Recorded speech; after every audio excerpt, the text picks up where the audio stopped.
আলহামদুলিল্লাহ আজকে শুক্রবার জুমার দিন এবং পাশাপাশি আজকে ২৭ রমজান। তো চলে আসলাম মাংস কিনতে।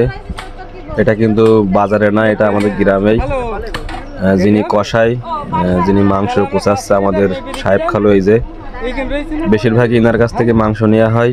আর উনি প্রায় আমাদের গ্রামে দেশি গরু জবাই করে, এই কারণে তার কাছ থেকে নেওয়া হয়। এবার আমার মাংসটি প্যাকেট করে দিচ্ছে। 4 কেজি অর্ডার দিয়েছিলাম, সেখানে আমাকে 2 কেজি দিয়েছে। আর আমার খালু বলল কালকে আবার জবাই করব, সেখান থেকে 2 কেজি তোকে দেওয়া হবে। তারপর বাড়ি আসার সাথে সাথে রিক্তা খাতুন মাংস রান্না শুরু করে দিয়েছে। দেখতে পাচ্ছেন মশলা বাটছে। এই যে দেখতে পাচ্ছেন অলরেডি গরুর মাংস কিন্তু চুলার উপরে আছে, আর পাশের চুলাতে পোলট্রির মাংস আছে। কারণ রিক্তা খাতুন গরুর মাংস খেতে পারবে না, ওর অ্যালার্জির সমস্যা আছে।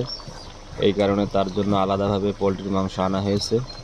তা না হলে সে আর কি মন থেকে কষ্ট পাবে, বলবে দেখো সে খায় বলে গরুর মাংস নিয়ে আসে, আমি খেতে পারবো না, আমার জন্য কিছু আনিনি। তাই আর কি পোলট্রির মাংস আনা রিক্তার জন্য।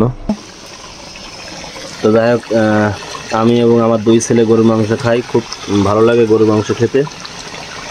তো সেই কারণে আজকে 2 রকম মাংস রান্না হচ্ছে। আলহামদুলিল্লাহ আজকে 27 রমজান। যেহেতু রিক্তা 2 রকম মাংস রান্না করতেছে, কিন্তু ইফতার তো ব্যবস্থা করতে হবে। এখন ইফতারের জন্য কি করছে দেখুন। এদিকে ছোলা সেদ্ধ করা হয়েছে, ওইদিকে কি এটা কি আলোচনা, মানে আলুর চপ হবে তাই তো? না, আলু ছোলার মধ্যে দেবো। ও, ছোলার মধ্যে আলু দেবা, মানে একটু ঘন করার জন্য। হ্যাঁ। আর এখন এর ভিতরে ছোলা কি ছেড়ে দেবা তরকারির মধ্যে নাকি ভুনা করবা ওইটা? আর ওই পাশে গরু মাংস না এটা? হ্যাঁ। আর এদিকে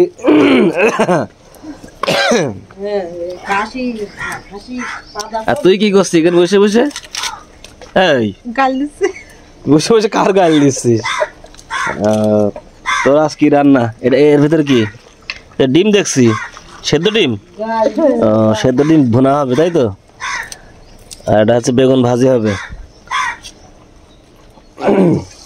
ওদের সংসার আলাদা, আমাদের সংসার আলাদা। এটা হচ্ছে আমার বোন, আর এটা হচ্ছে আমার গিন্নি। গিন্নি তো রান্নার উস্তাদ, সারাদিন রান্নার কাজ দিলেও মানে আর কি ওর অবহেলা হবে না, গা আলবে না।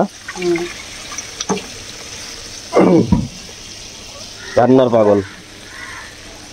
এটা একটু তোলো, গোষ্ঠী মাংস কষাচ্ছ না, এটা তোলো একটু।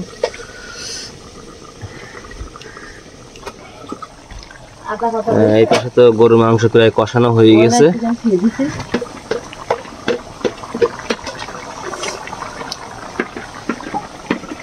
রান্না প্রায় শেষ পর্যায়ে।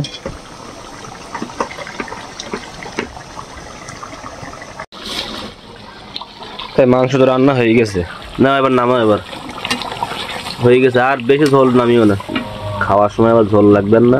না নামাও, এই গামলায় রাখো, গামলায়।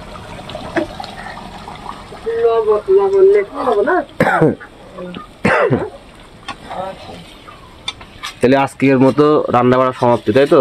রান্না বাড়া হয়ে গেল আজকে। আস্তে আস্তে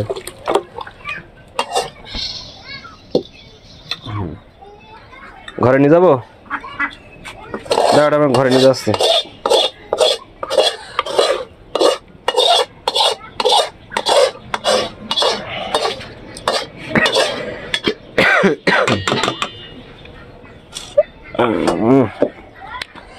ইফতারের পরে সেই স্বাদ লাগবে, সেই স্বাদ। ইফতার করে পরে আজ গরুর মাংস দিয়ে ভাত খাওয়া হবে। এই যে ভাঙা ঘরের মধ্যে চলে আসলাম। আলহামদুলিল্লাহ অনেক অবসানের পরে রান্না বাড়া শেষ, কমপ্লিট। ইফতারও শেষ হয়ে গেছে। ইফতারের পরে এখন গরুর মাংস দিয়ে খেতে বসবো। তো রিক্তার হাতে রান্নার তো কোনো মানে তুলনায় হয় না। যে দেখতে পাচ্ছেন আমি এখন ইফতারের পরে মাংস আর ভাত নিয়ে বসে আছি। রিক্তা সব কিছু বেড়ে দিয়ে চলে গেছে। তো যাই হোক, এখন এই যে গরুর মাংস নিব। সারাদিন রোজা রাখার পরে এখন একটু ভালো মাংস দিয়ে খাওয়া হবে, ভালো মন্দ দিয়ে খাবো সারাদিন রোজা রাখার পরে। তো আজকে যেহেতু 27 রমজান শেষ হয়ে গেল, তো আজকে পুরো একটা মাস কোনো গরুর মাংস রান্না হয়নি। আজকে যেহেতু 27 রমজান উপলক্ষে গরুর মাংস রান্না হয়েছে।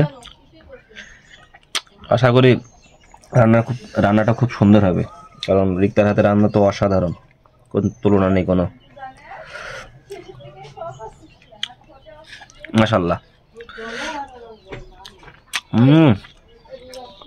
সেই হয়েছে, অসাধারণ। একটা মাংস গালে দিলাম, অসাধারণ হয়েছে।